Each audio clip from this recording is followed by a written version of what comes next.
तो एक क्विक सा वीडियो आप लोगों के लिए। तो मैंने एक चीज़ ऑब्ज़र्व करी, हम जब भी एक कोर्स पढ़ते हैं राइट, तो हम क्या करते हैं, जैसे फॉर एग्ज़ाम्पल हम यूट्यूब पे कोई कोर्स कर रहे हैं या फिर हम किसी भी पर्टिकुलर प्लेटफ़ॉर्म से कोई कोर्स कर रहे हैं, तो हम उसको 1.5x की स्पीड से देखते हैं या 2x की स्पीड से देखते हैं, ताकि हम उस कोर्स कंटेंट को जल्दी से ख़त्म कर सकें, जल्दी से अपने प्रोजेक्ट्स को बना सकें and we are good to go, right? But I think this is a problematic thing इसलिए है ये, क्योंकि जब आप किसी भी चीज़ को 1.5x या फिर 2x की स्पीड पे लेके जाते हो, मतलब कि उसका जो नेचुरल पेस है उसको आप बिगाड़ते हो, तो प्रॉब्लम ये होती है कि आप इंपॉर्टेंट डिटेल्स को मिस कर जाते हो। मतलब कि जैसे फॉर एग्जांपल अगर मान लो ये कार है और ये कार आपसे बहुत तेज़ी से ऐसे चली गई, तो आपको इस कार में मज़ा तो आएगा, एक्साइटेड तो लगेगी कि वाह यार क्या कार थी, इतनी तेज़ी से चली गई, राइट? बट अगर मैं आपसे पूछूँ कि इसकी जो डिटेलिंग थी, क्या आपने उसको ध्यान दिया? आपने देखा कि ये इस कार की बॉडी कैसी थी? आपने क्या ध्यान दिया उसके टायर्स कैसे थे? You will not know because car बहुत तेज़ी से चली गई, राइट? तो यही सेम चीज़ होती है जब हम किसी से कोई कोर्स कर रहे होते हैं।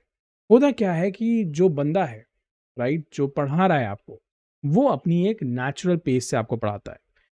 जब वो आपको अपनी एक नेचुरल पेस से पढ़ाता है और अगर एक अच्छा टीचर है, एक अच्छा क्रिएटर है, तो उसे पता होता है कि कहाँ पे तेज़ चलना है, कहाँ पे धीरे चलना है। जैसे कि एक कोर्स में ही वो कहीं-कहीं पे आप देखोगे बहुत तेज़ी से चला जाता है और कहीं-कहीं पे बहुत ही धीरे-धीरे आगे बढ़ता है। वो इसलिए ऐसा नहीं करता कि उसको कुछ मज़ा आ रहा है इसमें।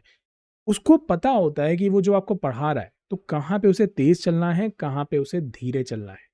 बट हम क्या करते हैं, हम उस बंदे को अपने हिसाब से एडजस्ट कर देते हैं। और सच बताऊँ तो पहले मैं भी यही कर रहा था। पहले क्या, मैं कुछ दिन पहले तक यही सब करता था। फिर मुझे रियलाइज़ हुआ कि मैं कुछ गड़बड़ कर रहा हूँ। मैं गड़बड़ यही कर रहा था कि मैं बहुत तेज़ी-तेज़ी से कंटेंट को कंज़्यूम कर रहा था। डेटा तो बहुत तेज़ी-तेज़ी से आ रहा था और बहुत जल्दी खत्म भी होता है। यार खुद सोचो ना, 3 घंटे की चीज़ अगर मैं डेढ़ घंटे में खत्म कर रहा हूँ, तो एक बहुत अच्छी फीलिंग आती है ना कि यार डेढ़ घंटे में ही खत्म कर दिया। तू 3 घंटे ले रहा है, मैं डेढ़ घंटे में खत्म कर रहा हूँ। बट वो जो डेढ़ घंटे में खत्म किया गया, उसमें एक प्रॉब्लम ये है कि आप क्वेश्चंस नहीं पूछ पाते हो। आप सोच नहीं पाते हो। जैसे फॉर एग्जांपल आपको मैं कोई टॉपिक समझा रहा हूँ और मैंने कहीं पे पॉज़ लिया, तो वो पॉज़ लेने का मेरा कोई वजह होगी, राइट? तभी मैंने पॉज़ लिया है। अगर अगेन मैं फिर से कहूँगा, ये मुझे पता है कि मैं क्या पढ़ा रहा हूँ, उस सेंस में मैं बात कर रहा हूँ। ऐसा नहीं कि पॉज़ तो बहुत से लोग कुछ भी कहीं-कहीं पे भी लेते हैं, मैं उस सेंस में नहीं कह रहा। मैं अगर आपको कुछ पढ़ा रहा हूँ और मैंने नेचुरली किसी वजह से वहाँ पे पॉज़ लिया है, तो कुछ सोच के लिया है, राइट? मैं चाहता हूँ कि आप उस चीज़ को थोड़ा ध्यान से ऑब्ज़र्व करो। ये जो कार बहुत तेज़ी से जा रही थी, मैंने इसको थोड़ी देर के लिए थमा, मैंने कहा देखो इसे पहले, इसकी बॉडी देखो कैसी है। फिर मैं तेज़ी से उसको ले गया, तो बात अलग है। तो मैं आपको वो जो पॉज़ दिया, मैंने आपको कुछ सोचने का मौका दिया। सोचने का मौका क्या? मैंने आपको कहा ए से बी आता है, बी से सी आता है, सी से डी आता है। अब अगर बहुत तेज़ी से आप निकल गए, तो आप कहोगे ए से बी आता है, बी से सी आता है, सी से डी आता है। बात खत्म हो गई आपके लिए। आप कहोगे मैंने तो पढ़ लिया, बट आपने क्वेश्चन पूछा ही नहीं। आपने जब क्वेश्चन पूछा ही नहीं कि यार ए से आपने कहा बी आता है, तो ए के बाद बी ही क्यों आता है? ज़ेड क्यों नहीं आता? ए के बाद सी क्यों नहीं आता? क्यों बी आता है? आपने ये क्वेश्चन पूछा ही नहीं। इस तरह से क्या होता है, हम जो इम्पोर्टेंट डिटेल्स होती हैं, उनको हम मिस कर देते हैं। और ये जो इम्पोर्टेंट डिटेल्स होती हैं, यही बेसिकली हमारे फंडामेंटल्स होते हैं। और अगर हम अपने फंडामेंटल्स को वीक रखते हैं, तो डेफ़िनेटली आप समझ सकते हो कि जो हम बिल्डिंग भी खड़ी करने वाले हैं, वो बहुत ज़्यादा स्ट्रॉन्ग तो होगी नहीं। कहीं न कहीं हमें डर होगा, क्योंकि यार अगर मैंने आपको बताया ए से बी आता है, बी से सी आता है, सी से डी आता है, तो आपने उसको रट लिया। पर आपने उसको कभी समझा ही नहीं कि ये ऐसा होता क्यों है? तो आपने उसको रट लिया। कल को कोई भी आके आपको चैलेंज देगा कि यार ए से बी नहीं आता, ए से सी आता है, और आप डर जाओगे। आपको इंटरव्यूअर ही आपको कन्फ्यूज़ कर देगा। कहते हैं ना, इंटरव्यूअर आपको कन्फ्यूज़ कर देता है। क्यों? क्योंकि आपने उसको एक्चुअली में कभी एक्सपीरियंस नहीं किया। आपने एक्चुअली में कभी उस नॉलेज को ध्यान ही नहीं दिया, क्वेश्चनिंग ही नहीं की, तो इसलिए आप फँस जाते हो। तो ये नहीं करना है।